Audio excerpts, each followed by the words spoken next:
Assalamualaikum warahmatullahi wabarakatuh. Apa kabar semuanya? Perkenalkan, saya Reska Cornelia dengan NIM 232321011004, Fakultas Tarbiyah dan Tadris, Program Studi Pendidikan Agama Islam, Universitas Islam Negeri Fatmawati Soekarno Bengkulu.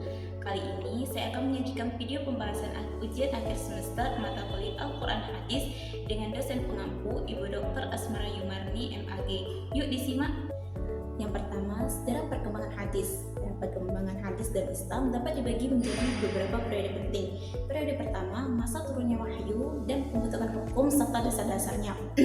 Dimulai semenjak Rasulullah Nabi Muhammad SAW dari tahun sebelum Hijriah hingga 1 Hijriah. Pada masa ini, Nabi SAW memerintahkan sahabat untuk menulis wahyu yang turun. Periode kedua, periode membatasi hadis atau menyedikit riwayat, berlangsung pada masa Khalifah Rasyidin, Abu Bakar, Umar bin Khattab, Utsman bin Affan, dan Ali bin Abi Thalib. Pada masa ini, keadaan masih belum banyak berubah. Periode ketiga, periode penyebaran riwayat-riwayat ke kota-kota. Pada masa ini, tabi'in, murid-murid sahabat, aktif dalam mencari dan mengumpulkan hadis-hadis Nabi SAW. Periode keempat, periode penyimpunan dan penyusunan hadis. Pada masa ini, hadis-hadis Nabi SAW mulai dihimpun dan disusun secara sistematis. Imam Malik dalam kitabnya Al-Muwatta dan Imam Syafi'i dalam kitabnya Musnad. Periode kelima yaitu periode penyempurnaan dan penyimpanan hadis. Pada masa ini, hadis-hadis Nabi SAW terus dihimpun dan disusun dengan lebih sempurna. Imam Muhammad Hasan Al-Syabani memainkan peran penting dalam periode ini dengan mengumpulkan hadis-hadis Nabi SAW secara lengkap. Periode ke-6 itu periode penyempurnaan dan penyimpanan hadis. Pada masa ini, hadis-hadis Nabi SAW terus dihimpun dan disusun dengan lebih sempurna. Imam Muhammad bin Hasan Al-Syabani memainkan peran penting dalam periode ini dengan mengumpulkan hadis-hadis Nabi SAW secara perkembangannya. Hadis-hadis Nabi SAW terus melewati proses yang panjang dan seleksi yang ketat. Para sahabat dan ulama seperti Imam Malik, Imam Syafi'i, Imam Muhammad bin Hasan Asy-Syabani memainkan peran penting dalam mengumpulkan dan menyusun hadis-hadis Nabi secara lengkap dan sistematis.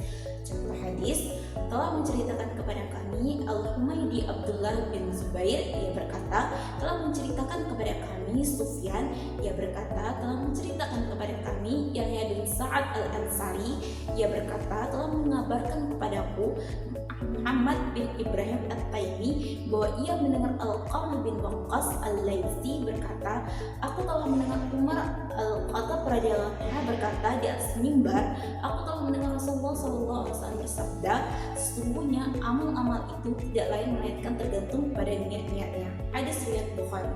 Yang kedua, teori studi sanad hadis. Secara etimologi, sanad berarti sandaran atau tempat bersandar atau dapat dikatakan sebagai salah satu cara mengetahui arah jalur dari sebuah sandaran hadis tersebut. Menurut istilah ilmu hadis, sanad berarti silsilah periwayatan yang menghubungkan kepada matan hadis dari periwayat terakhir sampai kepada Nabi Muhammad SAW.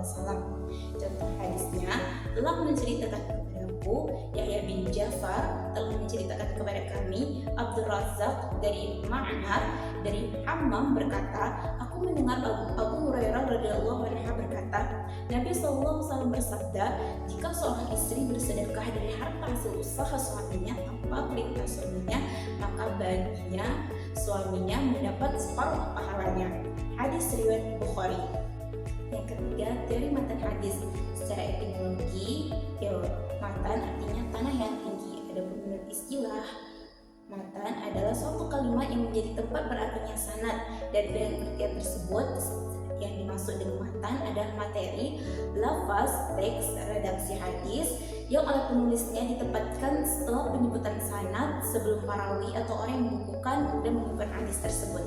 Contoh hadisnya telah menceritakan kepada kami Muhammad ibn Abu Ya'qub Al-Kirmani, telah menceritakan kepada kami Hasan, telah menceritakan kepada kami Yunus, berkata Muhammad, dia ada Az-Zuhri dari Anas bin Malik radhiyallahu anhu berkata, aku mendengar Rasulullah SAW bersabda, siapa yang ingin diluaskan rezekinya atau meninggalkan nama sebagai orang baik setelah kematiannya, hendaklah ia menyambung silaturahmi. Hadis riwayat Bukhari. Itulah tadi video pembahasan materi luas Al-Quran Hadis. Saya Reska Cornelia. Terima kasih. dan assalamualaikum warahmatullahi wabarakatuh.